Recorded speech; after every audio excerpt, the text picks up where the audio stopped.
Hey, this is Bruce Boudreau, and you're listening to Empty Betters with Nick, Mac, and Harrison. But listen, what about something like, hey, listen, we're the Empty Betters, and you want to lose your money? You bet on us.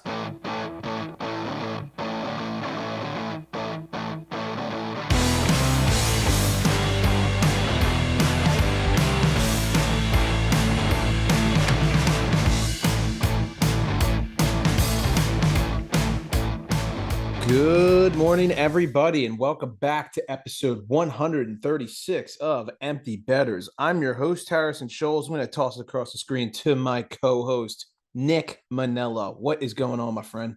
Not a whole lot, dude. Just enjoying this beautiful weather we have here now. I feel bad for our friends down in Florida. Hopefully everyone down there is going to be okay as the Hurricane Ian, no jokes being made, will make its way towards Tampa.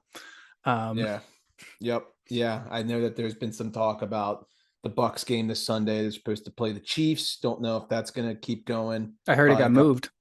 Did it really? Yeah. Yeah, that doesn't surprise me. And then obviously you got some preseason games with the Bolts down there. Not sure what the Rays situation is. Hopefully they lose. But yeah, moving on. Going to toss across the screen to my other co-host up in Milwaukee, Mac Vogel. What is going on, my friend?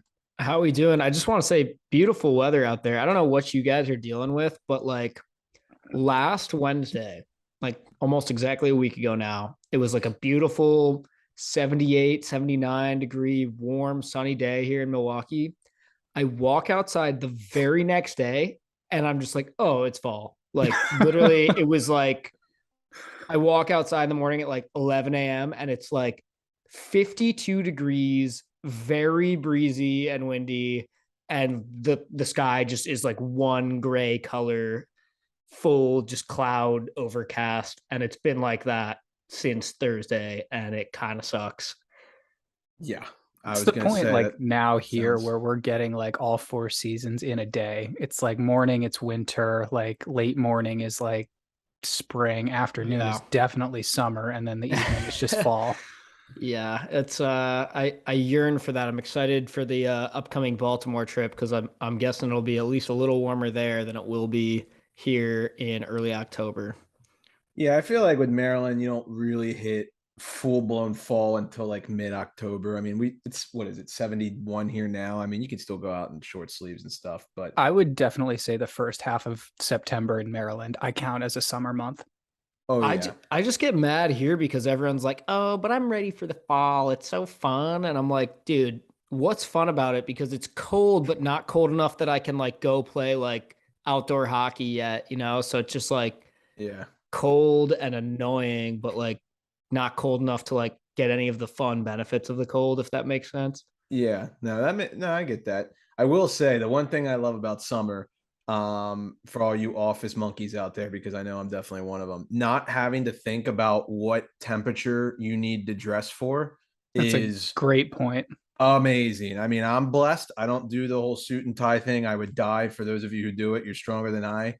It's a polo from like May to September, maybe October. I hate having to think about it after that. I can't stand it. That is nice. No, it's just I don't mind like a nice little like quarter zip sweater game going on towards the fall though. I'm cool with that. It just this time of year, it's like 55 in the morning. It's brisk. You're like, oh, and then you get out at 5 and it's like 72. And then it's like I don't know. There's just something about it. The worst part of it for me, like for the fall, is just the getting dark at like 6:37, and then even earlier than that as you go later along. And I feel like that's the main reason why people refer to this time of year as like the depression season, because it just soon as like it sucks too. A lot of days I work till like 6:30 and you get out and it's already freaking pitch black outside.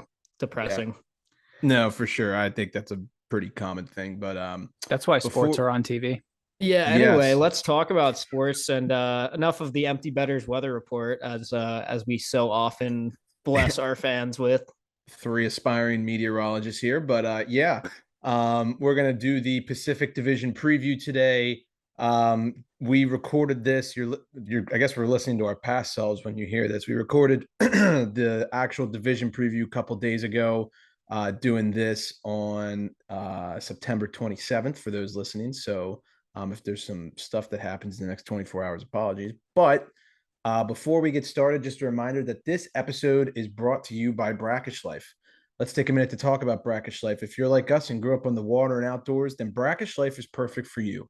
They have a wide selection of gear from UV shirts to hoodies and hats. It's Real Bay apparel made by Real Bay people.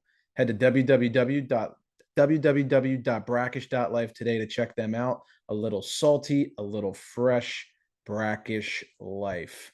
4 quick tidbits of NHL news before we actually get to the division previews that we recorded a few days ago.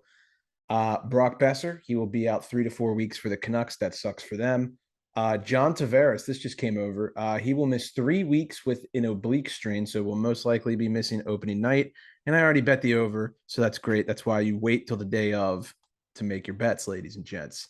And then the Florida Panthers, they extended Spencer Knight on a 3-year deal worth $4.5 million AAV.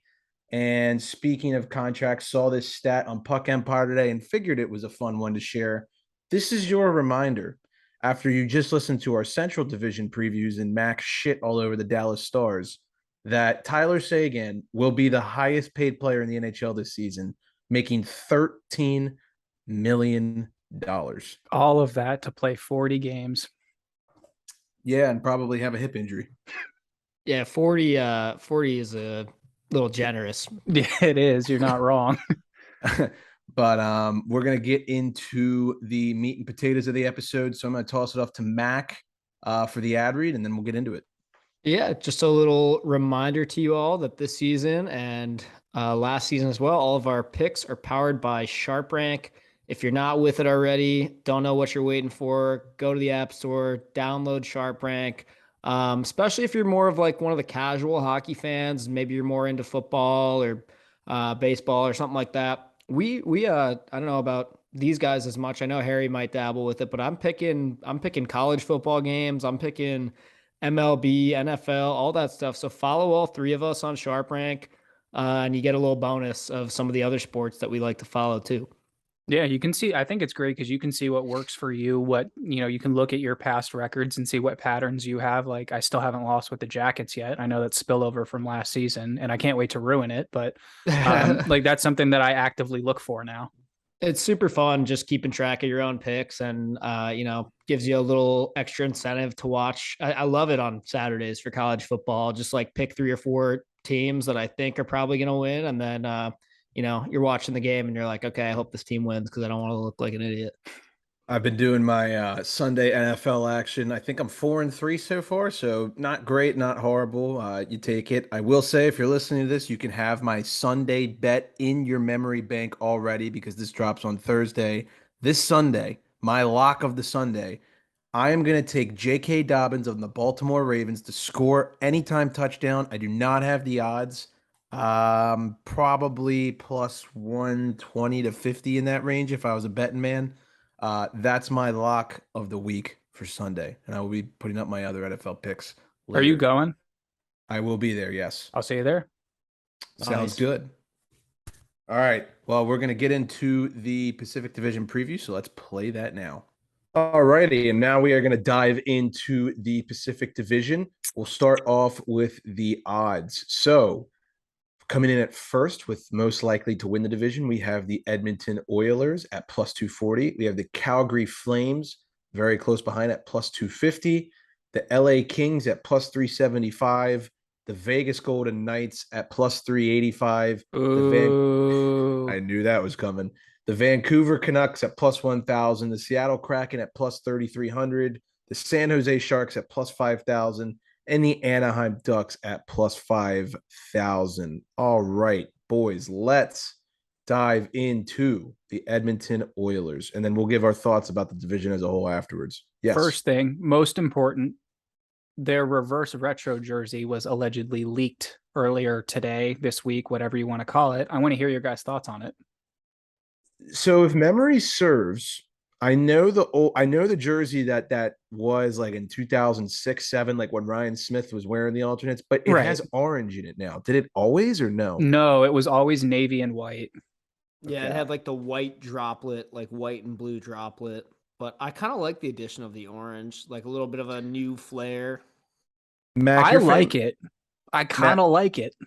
Mac, you're famous for saying this, and I don't say it a lot, but I'll say it this time. I got to see the full kit. I got to see the Yeah, gloves. I got to that's see the fair. helmet. Well, I learned that the hard way. I feel like with the reverse retros last time around, it was like, oh, this is so cool. And then you see it out there and you're like, they look stupid. Or like vice versa. You're like, this is nothing. And then it actually looks kind of clean out there on the ice with the full kit. So, no, it totally matters. Like, what are the socks? What are the gloves, helmet, pants, all that? Actually, to keep it consistent, I take it back before we dive into the Oilers. Just looking at the odds that I just read off. What do you see as what you think will happen? Good value pick, etc. I think the Kings at plus 375 is a great value pick. I think that's a team that a Yeah. lot of people are anticipating to have a big year this year. I don't really know what their ceiling is going to be yet, but bang for your buck, it would be hard for me to pick against that team. I certainly wouldn't pick the Canucks or the Kraken. I totally agree with everything Nick just said. The only thing I want to add to it is that for plus 5,000, it's kind of insane not to put like $10 on the Ducks. So people forget the Ducks were hot last year. Remember that streak where you and me were hitting Ducks money lines all the time, like They early in the almost year? made it. To me, this division is wide open. Like it's nobody's like there's no clear cut favorite. It's not like, oh, whoever can beat out this team or like this is the team, it's theirs to lose. Like I don't think any of that is going on in my head for this division. I think it's anybody's fucking division, and whoever like just gets out to a nice hot start, if they can stay there or if somebody can get hot at the end, this is anybody's division. I agree. I think basically the way you would break it down is you got the A squads in the Oilers and the Flames. You got the B squads in the Kings, the Knights, and maybe you could throw the Canucks in there. And then it's kind of everybody else, right? Like the Kraken, the Sharks, the Ducks. But none of those teams I would say are like awful. It's like, Like they, those bets that give you like rest of field. It's yeah, like that would be like, I would say the yeah. Canucks on downward. Yes. Yes. I do agree with you, Nick, that the Kings, they're kind of like what we talked about with the Predators in the Central. Made some nice moves in the offseason. People are expecting a nice big step. And that could be very tempting on paper and they could completely flounder, but like for bang for your buck at the beginning of the season, plus 375, I mean, why not? Well, I'm excited to talk. Like, we're going to get into it, but I'm excited to talk about a team like the Flames because it's like Yeah. initially you saw what they lost and you're like, oh, they're going to blow it up, rebuild mode or whatever. And then you're like, hang on, they might Yeah. be even better without like there's been a lot of shake 'em up shit going on here. And I'm excited to see how it all hashes out. So let's start out with the Edmonton McDavids. So who did they add? We got Jack Campbell. That's going to be a fun one. And Matthias Janmark. Who'd they lose? They lost Josh Archibald, Mikko Koskinen, Mike Smith, Duncan Keith, Zach Cassian, Derek Brassard, and Colton Sevier. I think we all know the golden ticket question that's been asked from the Oilers for the last several years, and it's going to be the same storyline this year. How's the goaltending going to work? And I can't wait to hear the answer to this. Yeah, I mean, you're looking at it now, and it's Campbell and then Stuart Skinner, who's been one of the most highly touted goalie prospects for, I would say, probably a while. I would put him in that same category as like Carter Hart, Spencer Knight. He was kind of like hanging right around with those guys when they got drafted. I have no idea what's going to happen with Jack Campbell. I just have a feeling that he's either going to do really, really well or get eaten alive. And I don't really think there's going to be an in between. Mac. I totally agree. I also think that when it comes to the defense on this team, I look at it initially and I'm kind of like, I don't know. But you take a closer look, there's a lot of upside, in my opinion. I think a guy like Evan Bouchard could have a huge season this year. He's due for one, yeah. He's gonna be on the top power play unit all No season one talks long. about that shot, too. I'm sorry. He's It's one of the best in the probably- league. I think, hey, again, I said this last episode, but if you're listening for fantasy hockey purposes, which by the way, I'm your guy this year, I want to talk more about like who you should be picking up and dropping and all that good stuff in fantasy this year. Evan Bouchard is a great sleeper pick to draft in fantasy hockey this year. You want this guy on your team. He's going to be playing top power play minutes all season long with McDavid and Draisaitl, and he's going to have a lot of power play points, and that is the money. That's how you cash in fantasy hockey if you're new to this. Yeah, and I would be interested to see what Broberg does because that guy was really, really high up on people's lists too. So it's just a question of what is he going to bring to the table this season. I mean, the Oilers had a great year last year. They lost in the conference finals to the Avalanche, who eventually won the cup, as we all know. I think that we know what we're going to get offensively. Defensively, I think Mac's correct. I think that there's some upside.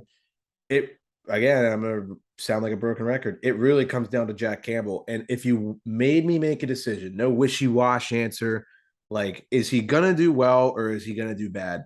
I actually believe in my heart of hearts that Jack Campbell will have a good season. Will he have a Vezina season? No.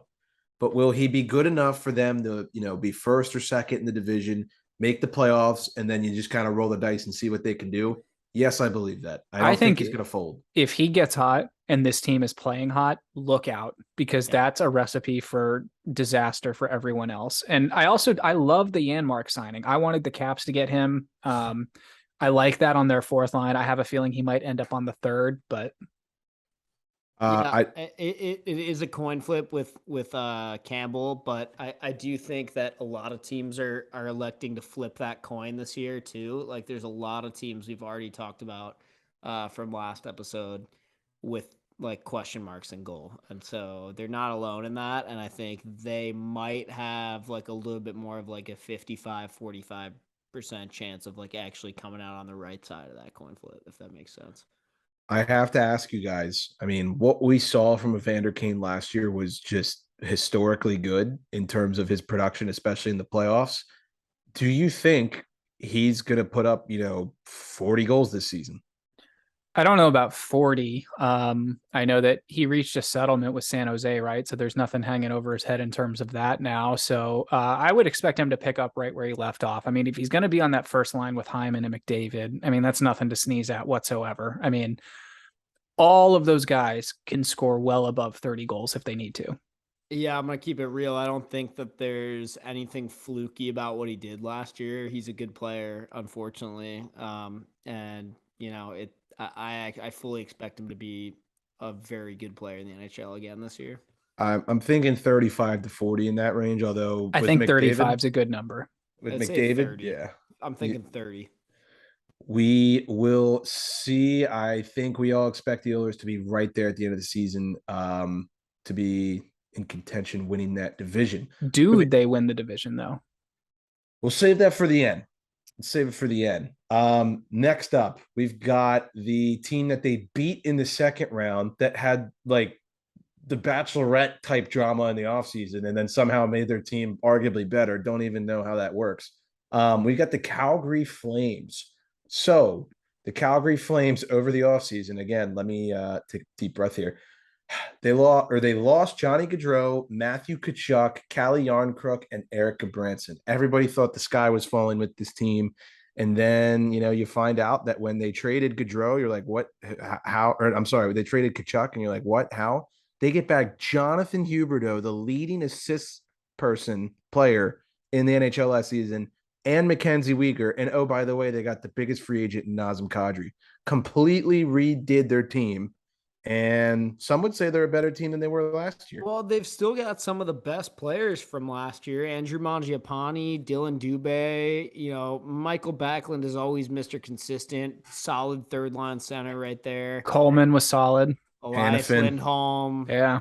Tyler Toffoli, if he wants to return. I mean, last year he wasn't as good, but the year before that he was freaking phenomenal. So he's got a chance to return to true form. And then you got their defense. I mean, Weegar, Rasmus Anderson, Noah Hannafin, Chris Tanev, Zadorov, and Oliver Shillington. That guy, I'll tell you what, he, I think, is slept on. He might be another sleeper fantasy pick. I'm not sure he'll log enough minutes, but he's somebody, like, I'm not sure you should draft him, but he's somebody you should definitely keep your eye on.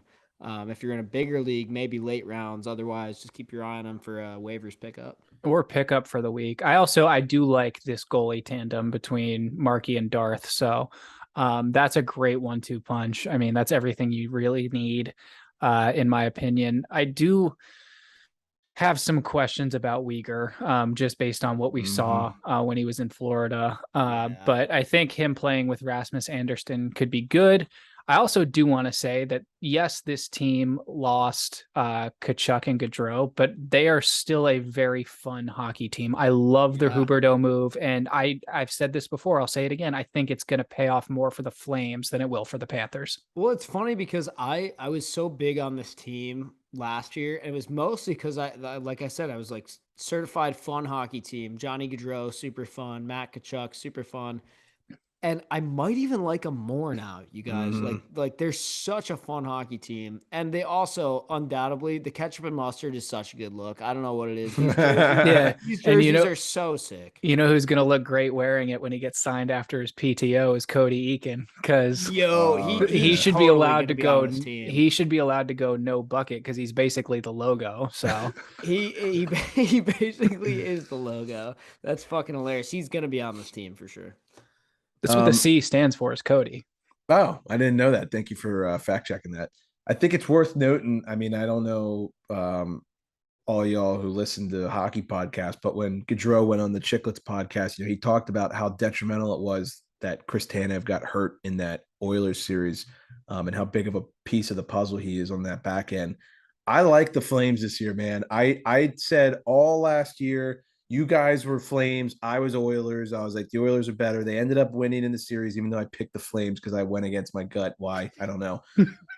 I think the Flames this year, I think they can beat the Oilers in 7 games. And that's the question I want to pose to you guys, because I don't see a world where these two teams don't meet in the playoffs again. I think they're going to be the I don't want to live in a world where they don't meet in the playoffs again. They're both going to be the 1 and 2 seeds. They'll get past the first round. We get a Battle of Alberta in the second. I think the Flames can do it this year. I really do. Wholeheartedly agree. I would pick them in a 7-game series straight up right now. Goaltending. Also, Huberdeau is such forward a depth gamer. Yeah. Yeah, I think as good as Johnny was, I mean, him and Huberdeau were basically neck and neck in terms of production. There's something about Hubie and just, the way he size, he gets fired up, the way that his teammates love him. He's just quick. Yeah, I just feel like they can maybe hang with McDavid and Draisaitl, because that's really, I mean, when we say Flames versus Oilers, can they stop those two guys? That's really the question. Right. I think they can, especially with Kadri down the middle, one of the best two-way centers in the game. McDavid versus Kadri is going to be amazing. And even if they go top line against top line, you can have Lindholm and Toffoli just shut him down in the corner, and then Huberdeau can pick up the puck and just go the other way himself. Yeah. I mean, I think it's, when you say just shut him down, I mean, it's a little. I know. But like 2-on-1 in the corner, I'd take those two. Yeah. Mac, what do you think in terms of a 7-game series? I think Flames are taking it. I mean, I took them last year and I was wrong, but this team is, no pun intended, they're too hot. Like, they've just got firepower, Yeah. I hear they're just going to smoke the competition. We're going that route. All right. Yeah, that's what we think about the Calgary Flames. We'll give our predictions on who wins the division at the end. Moving on to what we think might be the most improved team in the division, we have the LA Kings. They added Kevin Fiala in the offseason, and they lost Dustin Brown and Troy Stetcher. A team loaded with young talent this year, but also has a good balance of veteran presence. Virtually the same exact team as last year, but they add Fiala. They lost to the Oilers in, I believe it was 7 games last year in the first round. Nobody saw that coming. And then McJesus happened. Do you guys think the Flames can go farther this year than they did last year? You mean the Kings? The Kings, sorry, yes. Yes, I do, but for me, it's really going to come down to who they draw in the first round. Like if they draw like a team like the Flames or the Oilers, probably not. But if they end up drawing, I don't know, Anaheim or someone from the Central. So let's assume Kings go wild card, right? Right. They're either getting Edmonton or Calgary or St. Louis or Colorado. Do you think that they could beat St. Louis? I would give them a chance, but I don't know about those other ones. That's tough. Yeah. I don't think they're there yet. Yeah. I don't think they're there yet. That top line is filthy. Top line is good. I don't know though. Like here's the problem. Last year, I didn't really believe in the Kings, and then they made the playoffs. And this year, they're pretty much the same team, like you said, Harry. And I'm looking at them, and I once again don't really believe in them. There's too many just like unproven names still. And I mean, yes, they've got a lot of guys that should be good. Arthur Kaliev, Quentin Byfield, Gabe Vilardi. I follow. The D is what it comes down. The D Yep. and the goaltending to me, I don't think. To me, last year with Quick and Peterson, they got a really solid pairing, but I feel like it might have been a little fluky. I'm not sure Quick has another good year in him. Cal Peterson isn't really. I've got a lot of Kings friends out in LA, my sister's friends, and some of my friends from when I lived out there. And I've talked with them, and they're telling me that Cal Peterson is not really supposed to be like anything. Like he kind of like is just there, and so they're really relying on Jonathan Quick to like have another good year. And if he doesn't, then they've got like Cal Peterson. Like I don't know. I just don't think the goaltending, and then the defense, Mikey Anderson, Drew Doughty, decent, Bjorn Foote and Matt Waugh, Alex Edler and Sean Dursey. Doesn't inspire a lot of confidence. Yeah, that's my problem here. They remind me a lot of the Montreal Canadiens team that lost to the Lightning in the was it not the bubble year, but the year after. They remind me of that. Like a team where you're like, it kind of makes sense after you watch them. Like, okay, they're gritty. Like they play a full 200-foot game. They got the goalie who's like you thought was over, past his prime, but he's not. They got the veteran defenseman in Doughty, but Shea Weber that year. Yeah, They've got a good analogy. I like this. Yeah, they remind me of the Habs the year they made the miracle run a little bit. I will say a lot of these names on paper, you don't think like, oh my God, Trevor Moore had a really good series against Edmonton. He played really well. I've talked about Blake Lizotte probably more than I should have on this podcast. I think he's a great player. Deneau had a great year too.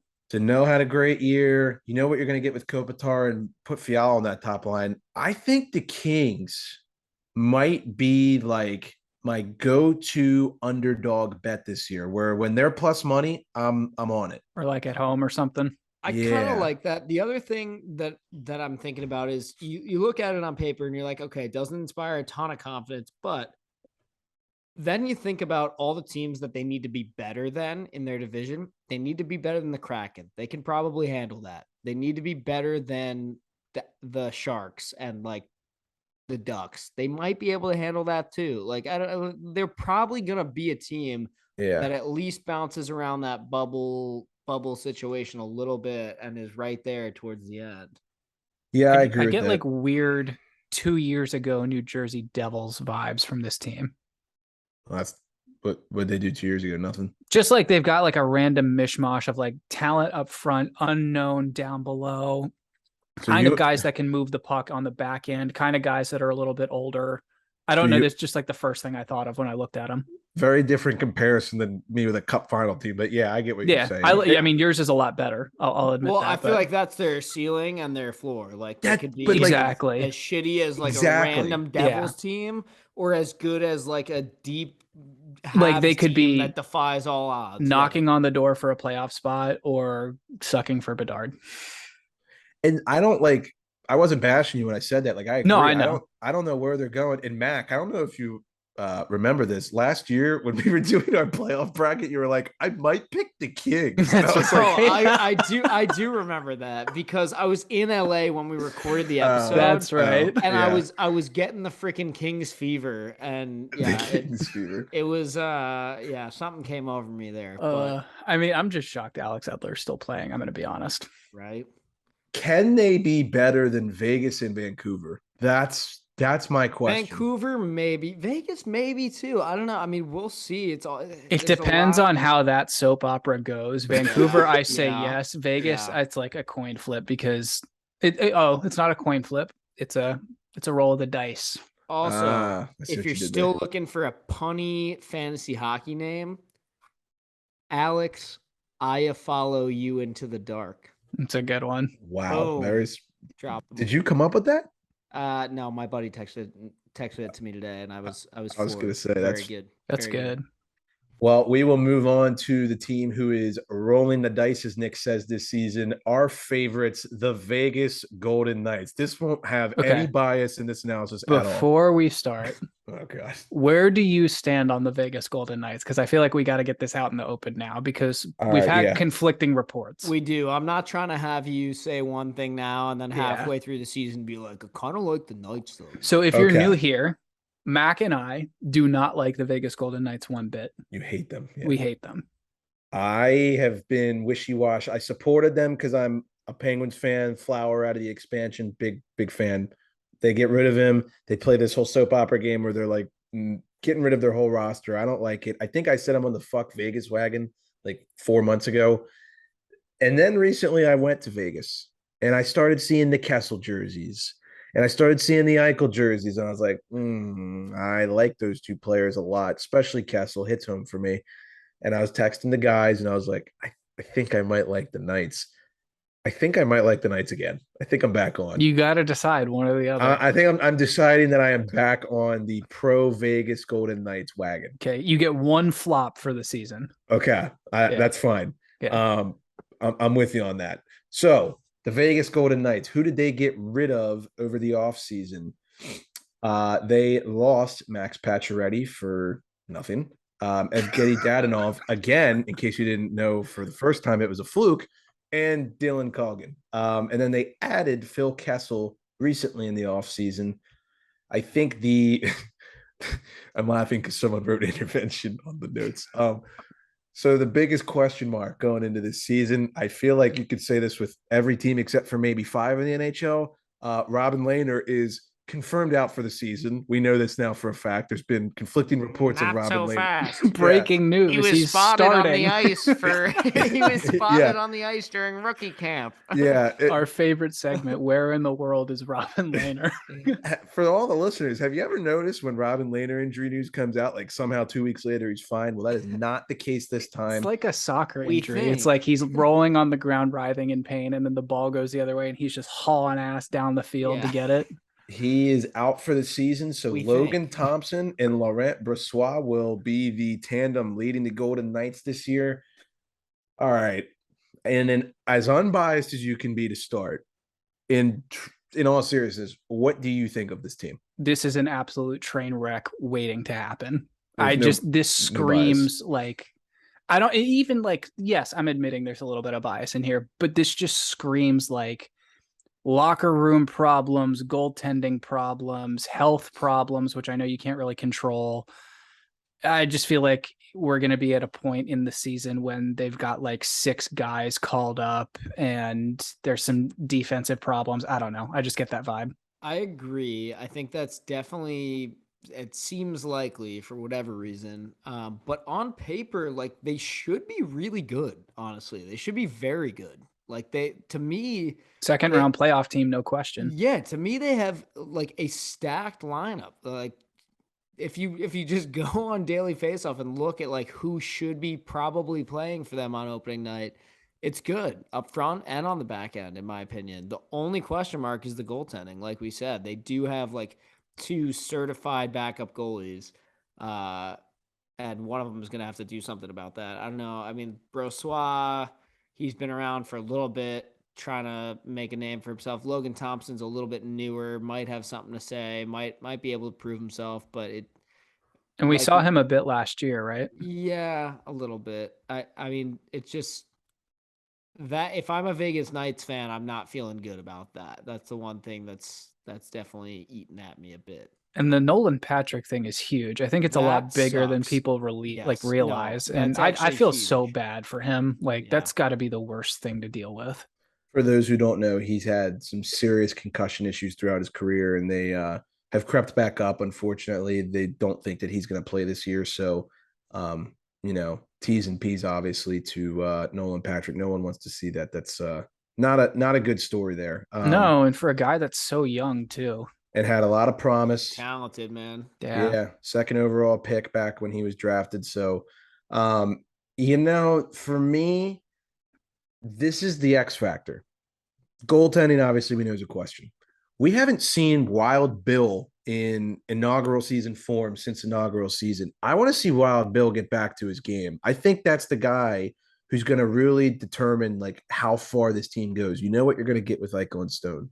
And that's a great point because, and it wasn't, yeah, he had an amazing year that year, but also Marchessault and Smith were just as good. I mean, they didn't have the same amount of numbers, but they were contributing along with him, and they've sort of fallen off as well. Marchessault shoots the puck a ton. He's consistent with that. I like that about him. Riley Smith is a great two-way guy. I love Riley Smith. I think he's a perfect second liner on any team. It's Wild Bill, William Karlsson. When he gets going, they all get going. I think he's the X factor for this team. I agree. I also do think it's pretty cool that they still have that one line of guys that's never from moved. The OG spot. Yeah. Jack Eichel has never made the playoffs. That's nuts. He's been in the league since 2015. We're in the year 20. This season will end in 2023. That's 8 years ago. You're asking me? Point? No playoff stats. That sucks.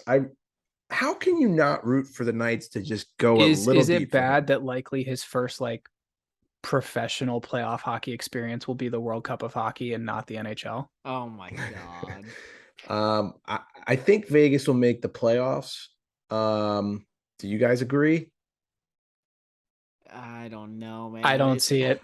You don't think? You think the Canucks? So you think the Canucks will knock them off? I think I don't know why. I just have a weird feeling that one of the teams from the Central is going to steal a wild card spot. I have a feeling that Minnesota would take the spot that Vegas was in line for. I was going to say the Central feels better than the Pacific in terms of depth there. Although I politely disagree.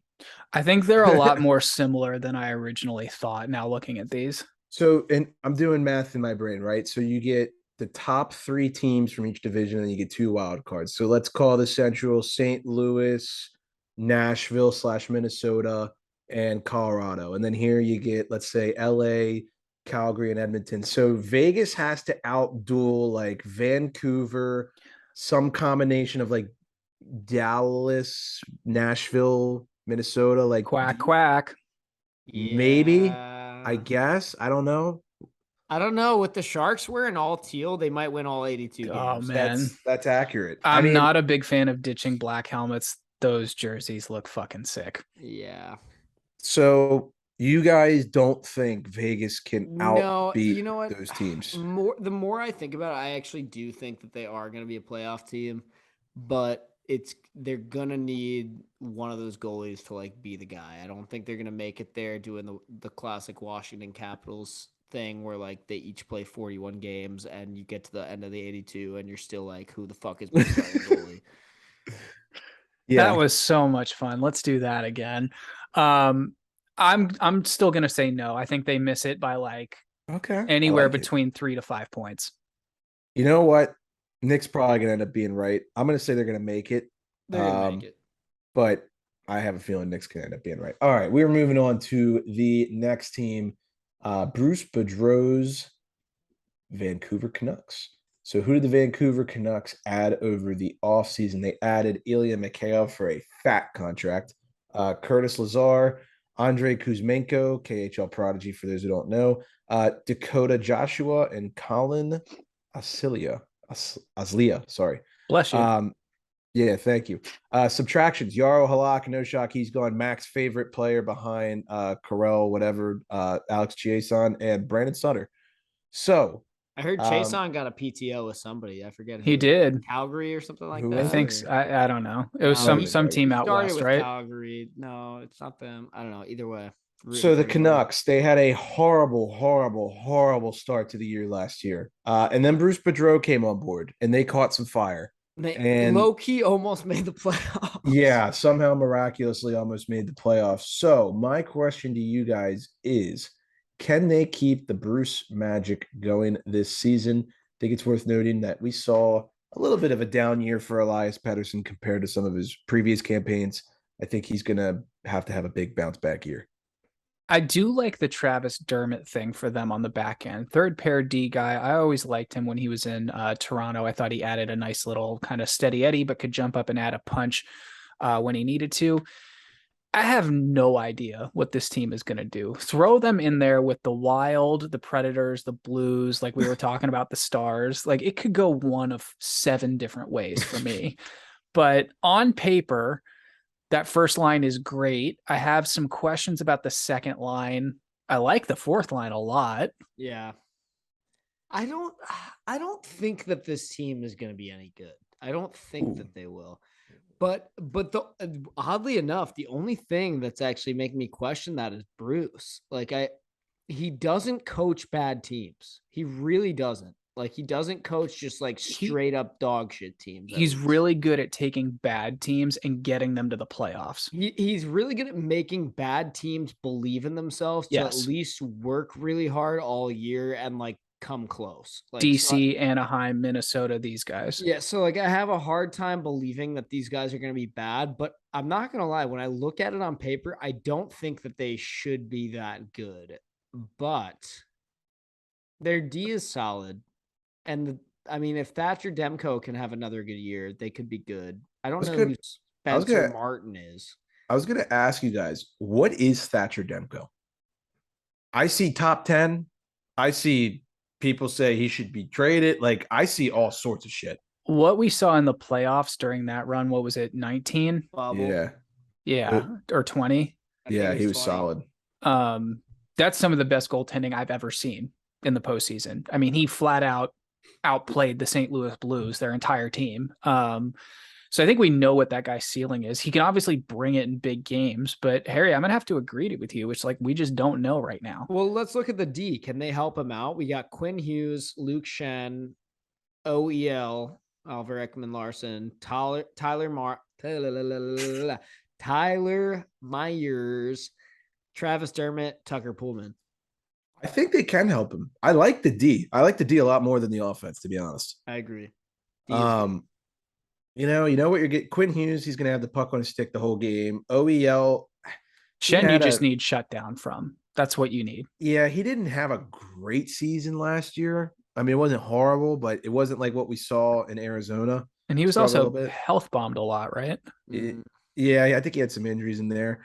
I don't know what this team is. Like, again, I have to ask myself, they're a wild card team if they make the playoffs. Are they going to outbeat the Wild, the Predators, the Golden Knights, the LA Kings, these teams that we've been talking about for this episode and last episode? I just don't think they can, but I think they're so capable. They've got so many forwards that like could score 7 goals or could score like 21 goals.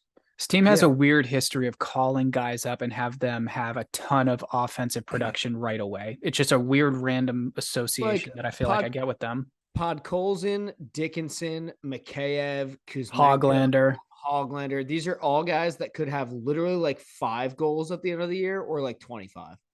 And neither one would really surprise me that much. This team, like their weekly games are going to go like a 3-ticket scratch off thing. It's going to be like scratch one off, win 5-1, scratch one off, lose 7-4, scratch one off, overtime loss 2-1. Love that. That's so accurate. I don't know what the fuck to think of this team. And in terms of betting, like I like the D, and I think they can help keep the puck out of the net. I don't know how much they're going to score. There's not going to be any pattern with this team. A big under team, maybe? So like maybe at home, if they're playing an Eastern team, load up on the money line. I don't know what to think. I'm going to say the Vancouver Canucks are not a playoff team. Agreed. Okay. All 3 consensus. All right. Well, we're going to move on to the Seattle Kraken. Who did they add over the offseason? They added Andre Burakovsky, Oliver Bjorkstrand, Justin Schultz, Shane Wright in the draft, falling to 4th overall, and Martin Jones. Not sure if that's a smart one. And then subtractions.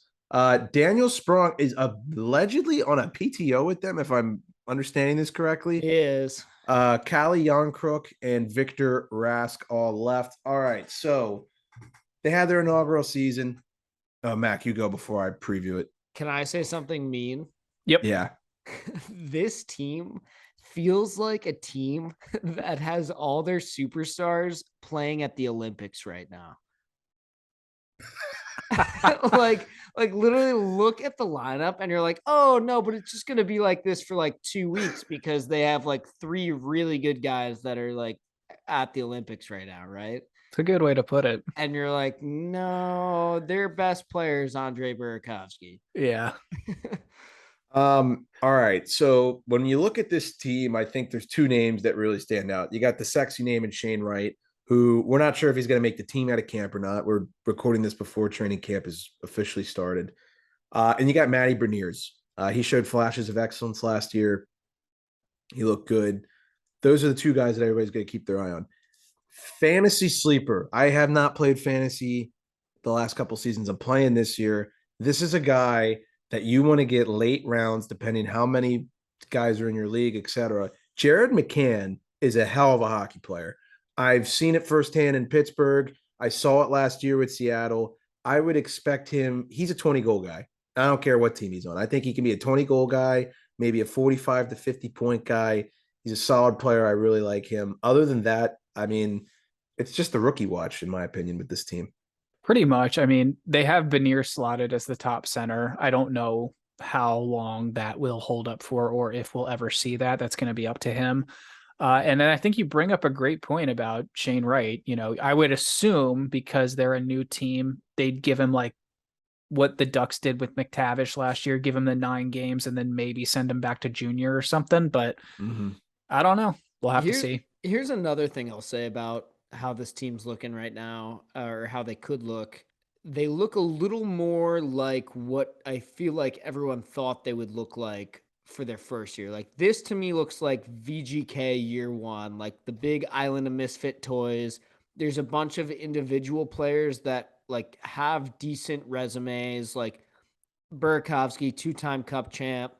Jaden Schwartz won it, right, with the Blues, and he's got a bit of a name for himself. Yanni Gord has won it. They've got some good players on their team, but it is kind of a bunch of like, you know, you've got Donskoy, you've got Eberle, Bjorkstrand, you've got like Wenberg, you've got a bunch of these guys that have kind of not quite reached their potential, and maybe they've got a little chip on their shoulder now. So like there is a little bit of danger, in my opinion, where like these guys could be that team that bands together and they're like, why not us? You know, like that type of mentality. Yeah, Mighty Ducks mentality. I'm looking at this decor. You got Vince Dunn and Adam Larson on the top pair, and then Alexiak and Schultz on the second. Don't really mind that at all. And then you got Max Boyd, Carson Soucy on the third. I like the Justin Schultz pickup a lot.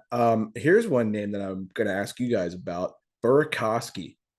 I mean, he lit it up in Colorado after leaving the Caps. Now he's going to get real big boy minutes. What do you think he's capable of doing with Matty Beniers on his line? So you know how Evan Rodriguez is really, really good when he's playing with really good people? Mm-hmm. Same thing here. Yeah. You really think obviously I didn't watch him as much as you guys. He just looks like Erod's kind of a grinder per se. Burakovsky can straight up fly. Yeah, when he gets up and running, and right here is where it matters. When he's dialed in up top, total confidence guy. I mean, however, I think as he gets older, hopefully a lot of that is like more behind him. I think that's a younger player trait in most cases, where it's like you have a hard time believing in yourself early on.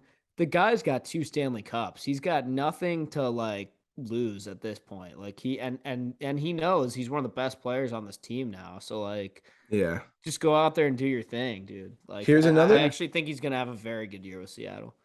Here's another name I'll throw out. I mean, Mac, I alluded to it and you kind of raised your eyebrows. You're like, oh yeah, like Daniel Sprong's on a PTO, another guy who's just, what do you think? Like if he got hot, this would be so big for the team. I want him to make the team really badly. This guy, I think this would be the perfect team for him to play for this year, because it is the island of misfit toys, like I was just saying. Yeah. And I think he could really actually find like a niche for himself. He's never been able to find his own role on a team. He's always just been fighting for minutes and like having like 3 really good games in a row and then like 5 bad ones, and like it's always been 1 step forward, 2 steps back for this guy. And you got to feel for him, especially as a Caps fan. He's a sniper. He's got a lot of upside to him. He's just got to find his game. I don't know who's the Seattle coach, isn't it? Hackstall, right? Yeah. Yep. I don't know enough about his system or how he's maybe would fit in. He coached the Flyers, so it You can't be would that you great. would think that second line of Schwartz, Wenberg, and Eberle would fit right into that system. Yeah. Yeah, but I'm thinking of Sprong, and I'm like, that seems like it's gonna Yeah. be too hard ass for him, probably. But I don't know. We'll see. I I would mean, like to see him make it could be something like on the Caps when he was on the second line and he's scoring like crazy for, a month and it could stick I will never forget the Caps highlight where he's on a 2-on-1 with Ovi and he and didn't doesn't pass it to pass. Ovi, and then instead he just freaking sniped like bar Had a down hell of a and just shot, man. Hell of starts a shot. cracking up, just Yeah. laughing his ass off. So I would say that it sounds like all of us are agreeing they're probably not a playoff team. But what I will ask you is, Dangerous. do you think that they're in Bedard conversation? I think it would be really cool if they were, but I think they're just going to kind of be too good enough on their own to not be. Like, I think there's going to be other teams out there that are much, much worse. I think the Kraken will take a significant step forward this year from last year, but not make the playoffs unless something catastrophic happens where like other teams are like so injured and like struggling so hard and they just walk right in. But no, I think they could play spoiler and I think they can like build on this year a lot, but I don't think they'll be a playoff team. Well, we will move on to the next team out west, the San Jose Sharks. They added Matthew Benning, Luke Kunin, Oscar Lindbaum, Nico Sturm, William Eklund, and Thomas Bedreau. And then they subtracted Brent Burns, who went to the Carolina Hurricanes, John Leonard, and Nicholas Milosh. They're definitely going through a rebuild. I think that's pretty obvious at this point.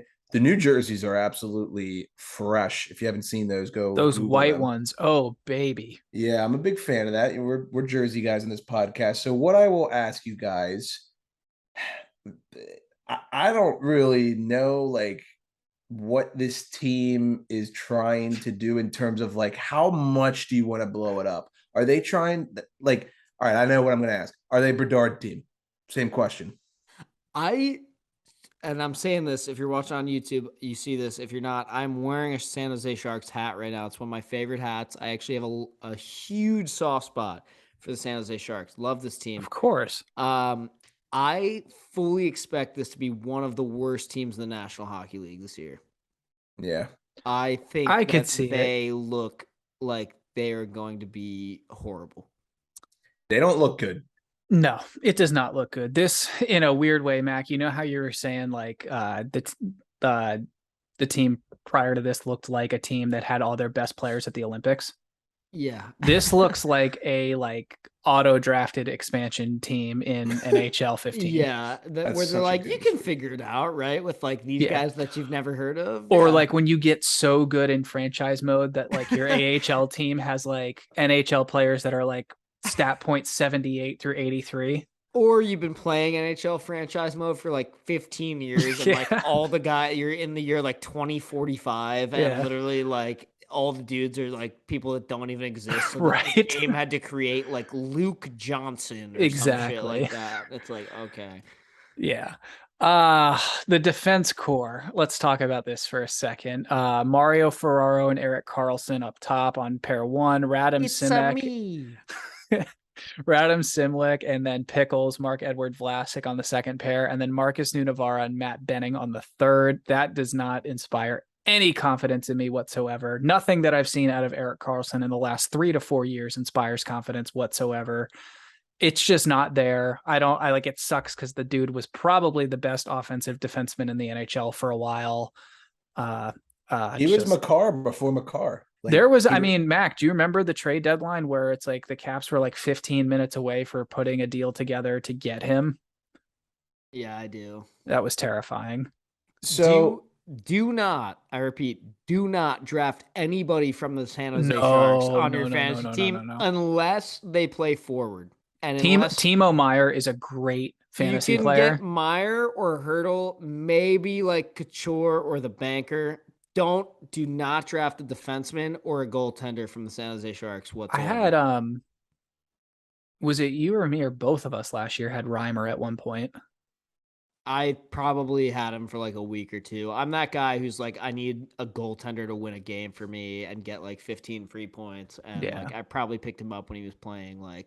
You are a goalie pickup king. Yeah.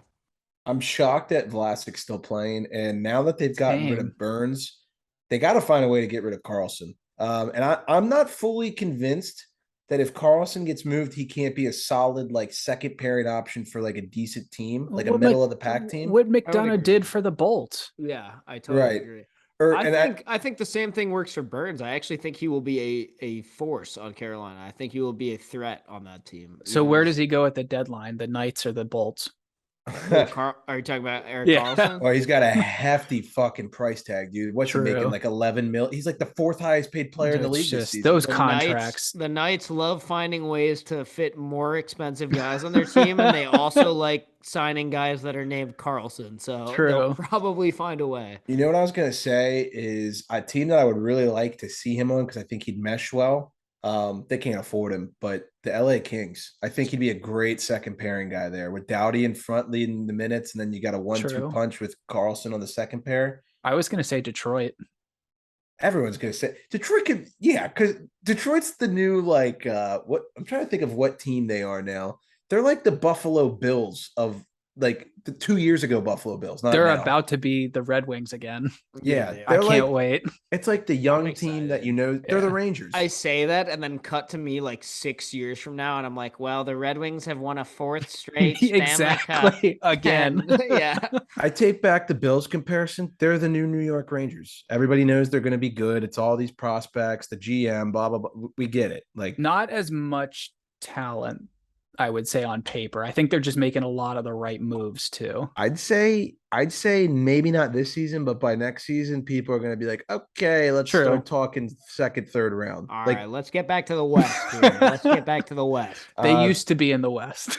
Sharks true, that's are true. in, but sounds like Sharks are in Bedard conversation according to Mac. I would probably put them in there too. They've never I really. would- Suck. I They would say suck so. bad. Yeah. So we're gonna move on to the last team in the Pacific Division, the Anaheim Ducks. They added in the offseason basically the New York Rangers. Ryan Strome, Frank Vetrano, both coming from the Rangers, John Klingberg, Colin White, and then we saw glimpses of Mason McTavish last year, but I would probably expect him to be a full-time roster player this season, given how well he played in the World Juniors. Yeah. They lost Sonny Milano, Ryan Getzlaff, and But he's- Sam Steele. He's back on a PTO apparently, right? Who? Milano.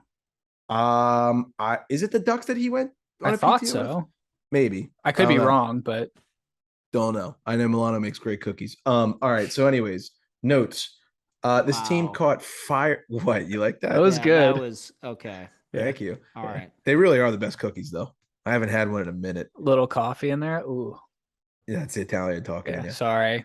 I'm an asshole. Yeah, wait a minute. This team was hot at the start of last year. They played lights out in November, and then right around the Christmas break, they kind of started to tail off, and it was like, ah, shit. But me and Mac were big on the quack movement, especially for our bank accounts. I don't want to say the Pacific's weak. They're not the Metro, and they're not the Atlantic, I would say, but No. in a weaker division, can they squeak in as a wild card team this Yes. season? Okay. So let's talk about it. Mac's not as sold. Nick is looking like he's pretty confident. So Nick, why don't you explain yourself? I'm going with nothing other than fun hockey team vibes here. I think they're going to be fun. I think they're going to be the exciting team that I stay up to watch on the West Coast, like the Nick. Oilers were a couple years ago. Nick, you can't have a fun hockey team that has terrible hockey jerseys. Yeah, fuck, you're right. Yeah, these are some of the worst uniforms in all of professional sports.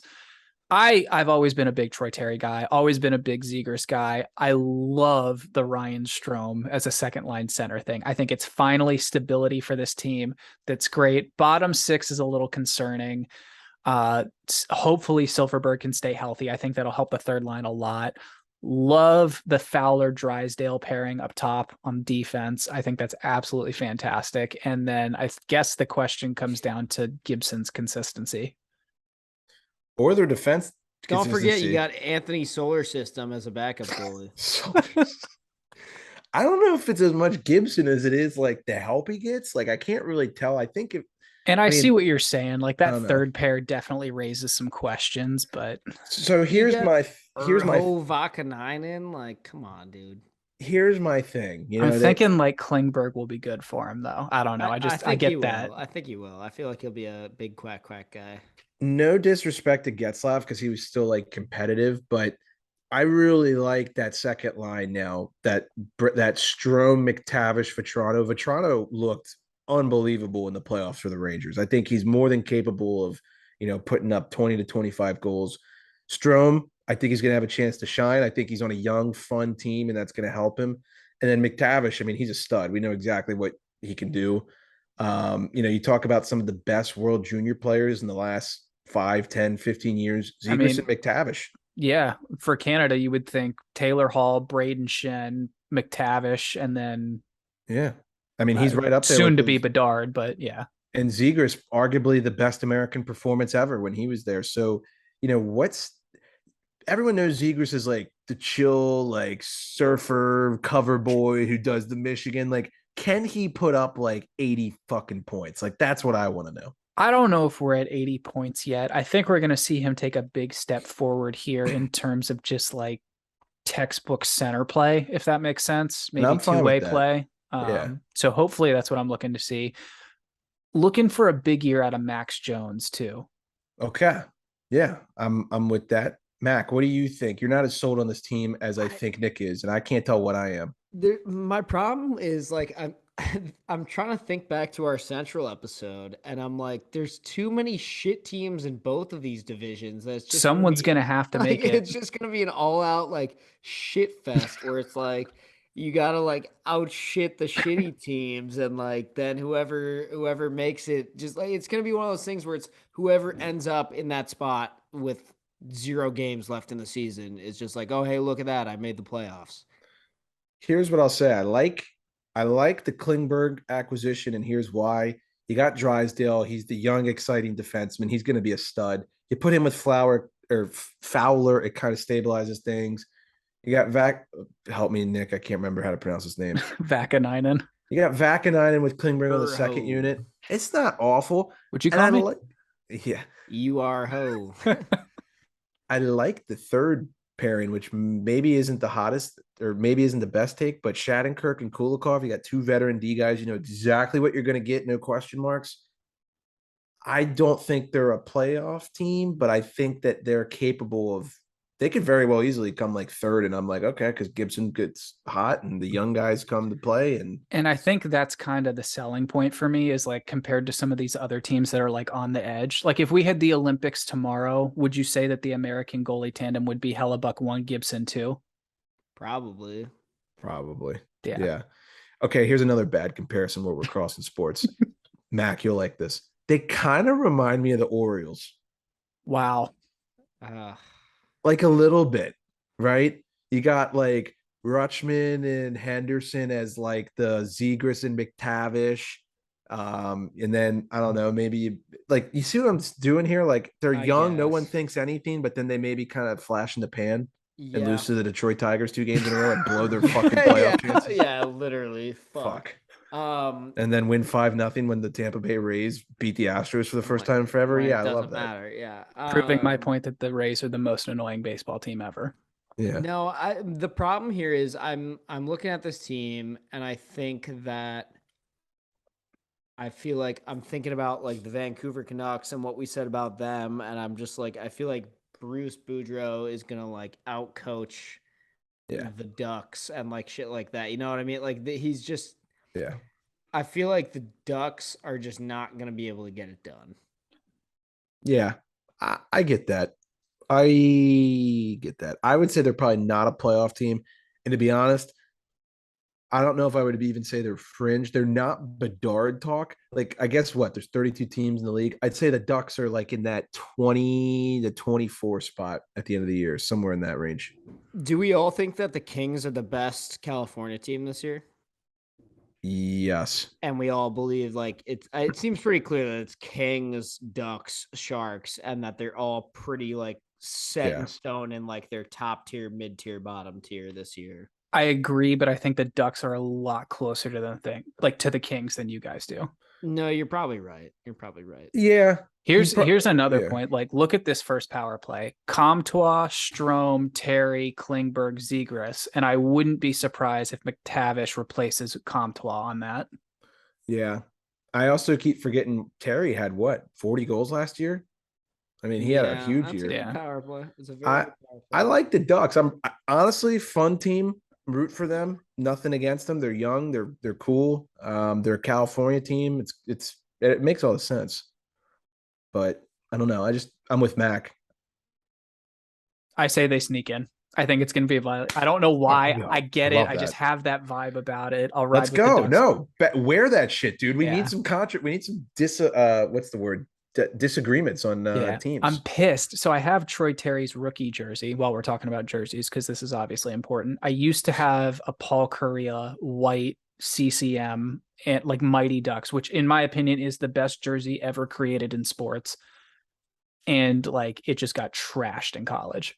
Oh, I think the day I met you, you were wearing that, by the way. Probably. Weird fact. And I was like, oh, that's a cool jersey. And here we are, what, 10 years later? I was like, what? Yeah. Anyways, so we look at the Pacific as a whole. I would like you guys to rank the top 4. Oh, son We'll of go a with top bitch. 4. In this division. Yeah. And Nick, I'm gonna point at you to kick it off. Flames 1, Oilers 2, Kings 3, probably Knights 4. Okay.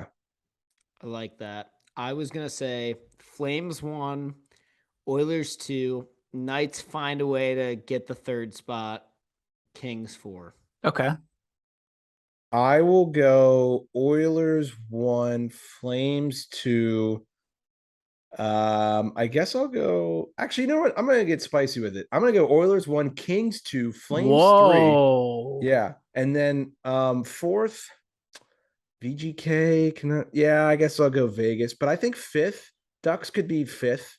5th is Ducks would be nice. I fully expect like the Ducks and the Nucks to duke it out a little bit and at least try and like push to be a bubble team. Mm-hmm. I feel like the Sharks and the Kraken are the bottom feeders. Yeah. And And I- another like thing to think about is all these crappy teams from the West between the Central and the Pacific are going to play each other a lot. Yeah. So I think we all said at the start, plus 375 for the Kings is probably the best value. Do you see any world where that plus 385 for Vegas is something that you can rationalize, or no? I wouldn't bet them, just because in the same sense that I have fun vibes about the Ducks and them making the playoffs and everything, I have implosion vibes about the Knights. Unfun vibes. Yeah, exactly. Okay.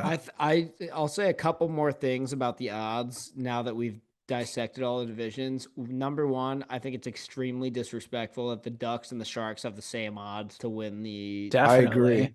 I agree. Number 2, I don't think it would be smart to take Vegas at plus 385 because do I think they could win the division? Maybe, but I think those odds will actually go even higher into your favor at some point this season. I think you should wait that out. I think Like, you could easily. They should be a lot closer to Canucks odds territory. Yes, I totally agree. Then, I mean, Flames 250 is decent, but also I feel like all of these you'll be able to get them at higher numbers at some point in the season. Just wait it out a little bit. I'm not tempted by any of these numbers, to be honest. What I will say is the Oilers the past 2 to 3 seasons are notorious for coming out of the gate absolutely humming hot. I mean, And Flames, polar opposite. exactly. I would anticipate after October's over and leaking into November, maybe by Thanksgiving, the Oilers have like an 8 to 10 point cushion and they're at plus 150, and you can get the Flames maybe at plus 320, plus 350. McDavid dominates October. And to be fair, like some of my favorite times of year to make these futures picks are around like Christmas, New Year's. Yeah. Yeah, Because you predict totally the turnaround. agree. Last thing I'll say about this, and you guys tell me if you agree or disagree. I cannot believe the Kraken have better odds to win than the Ducks. That doesn't make sense to me. That's insane. Yeah. I mean, am I crazy? And it's not like it's close. I mean, it's 5,000 versus. If anything, they 3,300. should have the same odds. Yeah. Yeah, that's what I'm saying. Anyways, all right. I think we have covered this enough. So that's our thoughts for the Pacific Division. Appreciate you all listening. Again, we're recording this part of the episode on September 21st. So if anything big happens, don't blame us. This will probably drop a week from now when you guys are listening. Any final thoughts?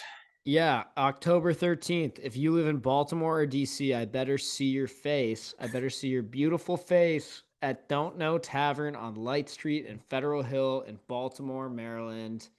Yeah, I'm gonna be in hometown of Baltimore for once for one of these parties, and I want to see you there. I already texted a bunch of people about it today. I'm sure we're going to be posting about it over the next couple of weeks, but it's going to be a blast. We're going to watch the Caps score 6 goals against Ilya Samsonov. Bring your leaf blower. Yep. Bringing my Leafs jersey, is that a problem? Or For I got you. I got my Matthew St. Pat's. Is that Nice. fine? You should wear that. You I hope should. You do. Of course I'm gonna wear it. Yeah. I'll be betting the Leafs, no doubt. The Leafs at home for the home opener with a goalie against his old What team could go wrong? when they played the night before against who is it? The Bruins. How much you want to bet they like intentionally don't start Samsonov against the Caps because it'll be Probably. too much for him? Yeah.